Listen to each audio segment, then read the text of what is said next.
नमस्कार दोस्तों, आज की कहानी गौतम बुद्ध पर आधारित है क्योंकि आपने टाइटल में देखा ही होगा और पढ़ा होगा कि क्या बुद्ध से कोई गलती हुई जो इतने सारे देश, चाइना हो, इंडोनेशिया हो, थाईलैंड हो, मलेशिया हो, ताइवान हो, जापान हो, जो बुद्ध को पूछते हैं वो हर एक चीज खा जाते हैं। हर एक चीज देखें तो जैसे सांप हो, बिच्छू हो, छिपकली हो, कुत्ता हो, मेंढक हो, कोई ऐसी चीज नहीं है मांसाहार में जो ये देश के जो बसने वाले लोग हैं वो नहीं खाते।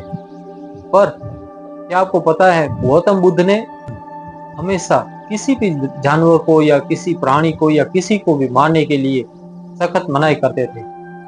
आपने बहुत सारी कहानियां सुनी होंगी, वो तो बलि चढ़ाने के लिए भी मना करते थे। तो ये सारे देश ऐसे क्रूर कैसे हो गए कि हर एक चीज खा जाते हैं?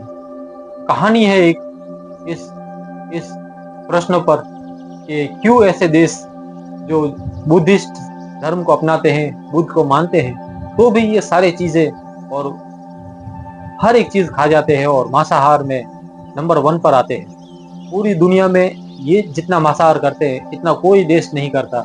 तो आइए जानते हैं कि ऐसी कौन सी कहानी है जिससे ये सारे देश उस शब्द को एक को पकड़ लिया और ये सब लगे पड़े हैं हर चीज खाने में। तो चलिए स्टार्ट करते हो कहानी जो है बुद्ध के नाम। और क्या एक शब्द की वजह से एक गलती हम मान सकते हैं जिनकी वजह से ये देश जो है मांसाहार करते हैं? तो चलिए वो कहानी स्टार्ट करते हैं। मेरा नाम है गोपाल महेश्वरी और कीकता चैनल में आपका स्वागत है। हर वक्त एक अनोखी कहानी, एक अनोखा वीडियो आपके लिए मैं प्रस्तुत करता हूँ।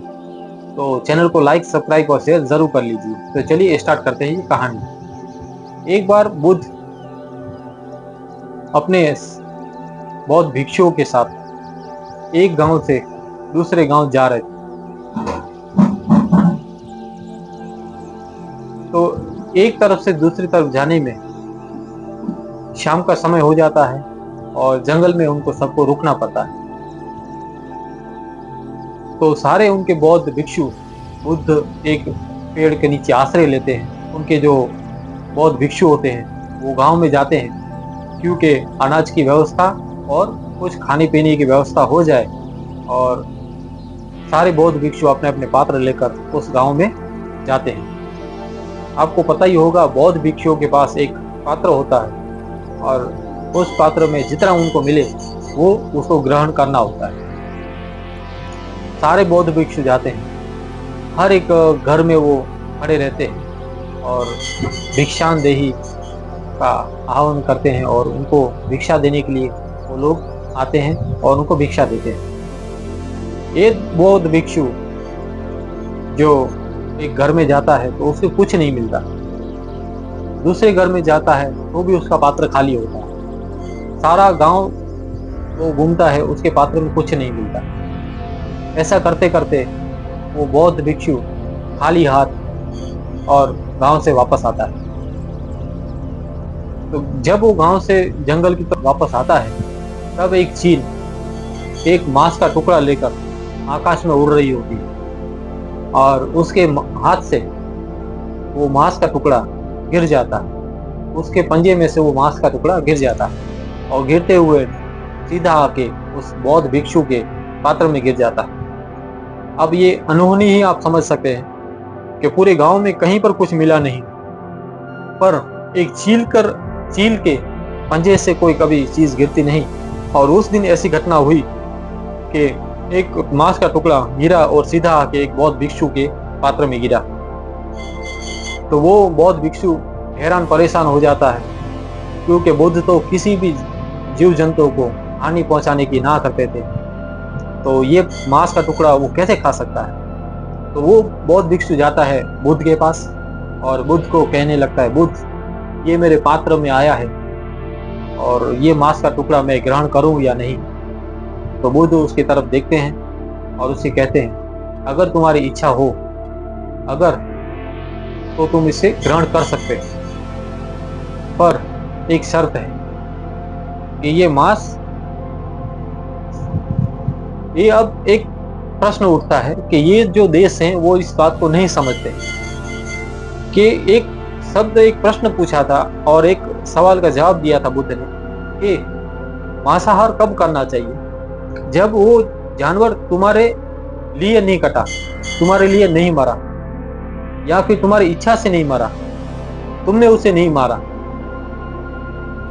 इसमें तुम्हारी कोई हित नहीं था उस जानवर को मारने में, और तुम्हारा कोई भाग भी उस चीज में नहीं है उस चीज को मारने के लिए, और वो तुम्हारे लिए है तो तुम उसे खा सकते हो। तो वो बुद्ध भिक्षु ने उस मांसाहार को ग्रहण किया, और ये सारे देश जो आज आप देख रहे हैं उसी एक प्रश्न को पकड़कर रखे हुए हैं कि बुद्ध ने कहा था मांसाहार ग्रहण करना चाहिए, तो हम सारे जीव जंतु जो भी प्राप्त होता है वो ग्रहण कर लेते हैं। पर बुद्ध ने ऐसा नहीं कहा था। बुद्ध ने कहा था जो भी आप ग्रहण करो वो अगर मांस या कोई भी ऐसा पदार्थ हो जो आपके लिए नहीं बना, आपके लिए यानी कि आपका कोई हित नहीं है उसमें कि भाई आप उसको मारने की अनुमति दो कि ये मेरे लिए मारो, या फिर आपने उसे नहीं मारा, वो अगर अनहोनी घटना से कोई मर जाता है, जैसे बोलते हैं कि कोई मरा हुआ पशु पक्षी है जिसका जीव निकल गया पर उसको किसी का फायदा नहीं था, उस आपको खा सकते हो। पर कोई आपके लिए कोई स्पेशल व्यंजन बनाए और किसी जीव की हत्या करे, ऐसा बुद्ध ने नहीं कहा।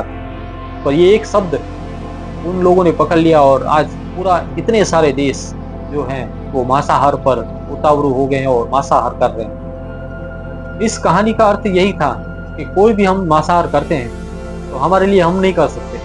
हम किसी को कह नहीं सकते कि मेरे लिए ये भोजन बनाओ, ये उसमें आप डालना, कि मेरे लिए मुर्गा बनाओ या फिर मेरे लिए बकरा बनाओ, ये मेरे लिए बकरे बलि दो, ये बुद्ध ने नहीं कहा।